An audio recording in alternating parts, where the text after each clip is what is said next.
So yeah, that's his whole complaint. Okay.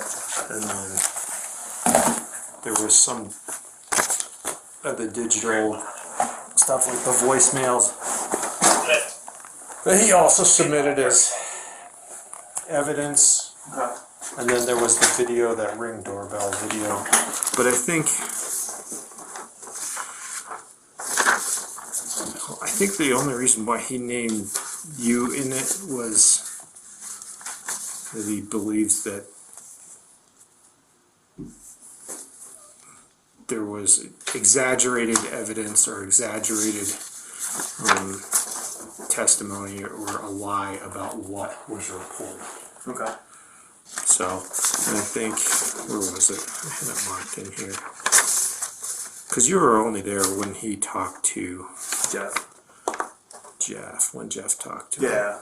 Yeah, so I wasn't there for the actual report. I heard it called out at Highway Park that there was some disturbance. Paul, Finley, and Jeff initially contacted the reporting parties on that. They identified him as the suspect, and which I know that Jeff was already aware of this guy, Mr. He was already had or background knowledge on the previous case. Yeah. Because Jeff had documented the previous case from her when she called to report an incident that happened at the ditch. Yeah. And then she forwarded him up a bunch of other information and stuff that apparently happened down at her place in Denver. And so once, we kind of looked around for this guy and we found him matching the description that they provided us. So Jeff went to kind of talk to him about his side of it. He was playing it off as if nothing happened, as much as I can remember. And he was kind of just being argumentative with Jeff. Jeff started confronting him with some of the stuff that happened before, letting him know, like, hey, we've got a history of this kind of happening documented. And he was just, like I said, he was pretty argumentative. He basically said that they attacked him, he didn't provoked him, and that he didn't do anything during this whole thing.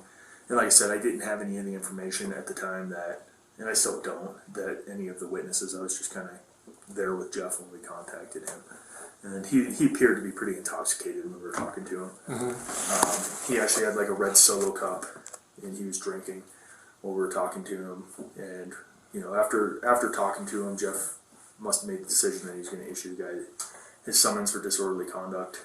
And at a minimum, based on the fact that he was involved in an incident in the park, he was going to be trespassed from the park for that event anyways. Yeah. And so Jeff asked him to meet him over at the car. He said, I don't know exactly what he said, but he said something to him.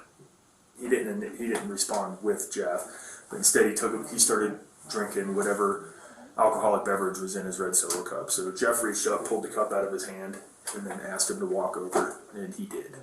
He walked with us over to the car.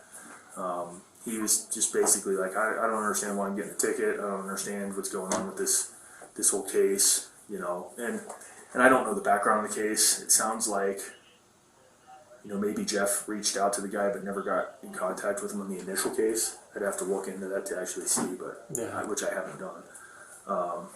But yeah, he was issued, regardless of which, based off of what Jeff and everybody else heard from witnesses that were on the scene, he was issued a summons for the disorderly conduct that occurred there. He was actually never charged, to my knowledge, with anything from the previous case. He just documented it when she called him and asked him to document it. So we kind of explained to him, like, hey, listen, I think I told him, like, hey, if you see her, like, out and about, your exes, you can just maybe go the other way, like, stay away from her, because apparently it's causing problems. And so, yeah, he got his ticket and was asked to leave the park. And so he was released. He walked back to his place. I believe he has a place up here somewhere. So last time we saw him, he was kind of walking eastbound down Highway 40. And then we went down and talked with his friends and just let them know, like, hey, listen, he's not coming back. We asked him to leave the park. And so they kind of stated that they understood. All right. So did Jeff strike him in the arm or the shoulder? No. Okay. So that was one of the... Well, and once again, like I said, I have body-worn video camera from when we contacted the guy. Yeah. And I believe Jeff does too. Yeah. And so, but you know, I don't recall him striking him. I remember him grabbing the cup out of the guy's hand. Okay. And taking the alcohol away from him, which was clearly the root of the whole problem. Was the fact that the guy was drinking and he was so drunk. Yeah. So Jeff was like, "Hey, you're done drinking. You come with me, get your ticket, and go away." Yeah, I think the only thing why he specifically named you is because he took issue with what you wrote in your report. You wrote, Officer Malco said for claim approached her from behind. And in his complaint, he says that this was exaggerated and lied.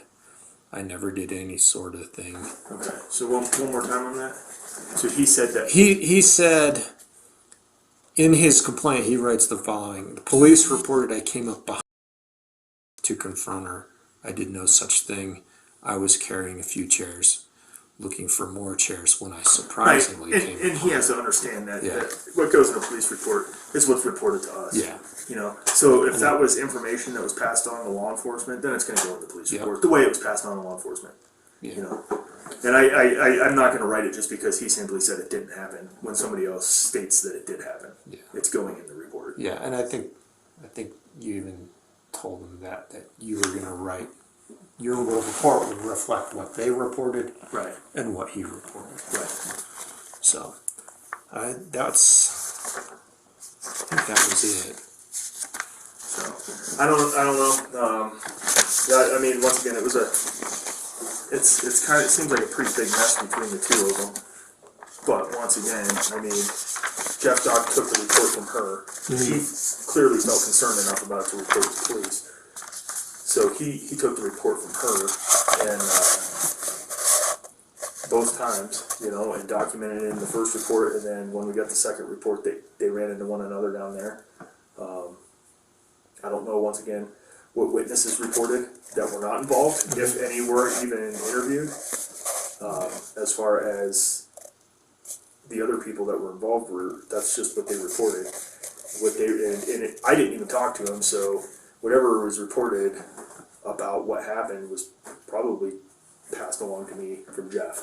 He said this is what they said happened, and that's how I documented it in my report. Okay. So, All right.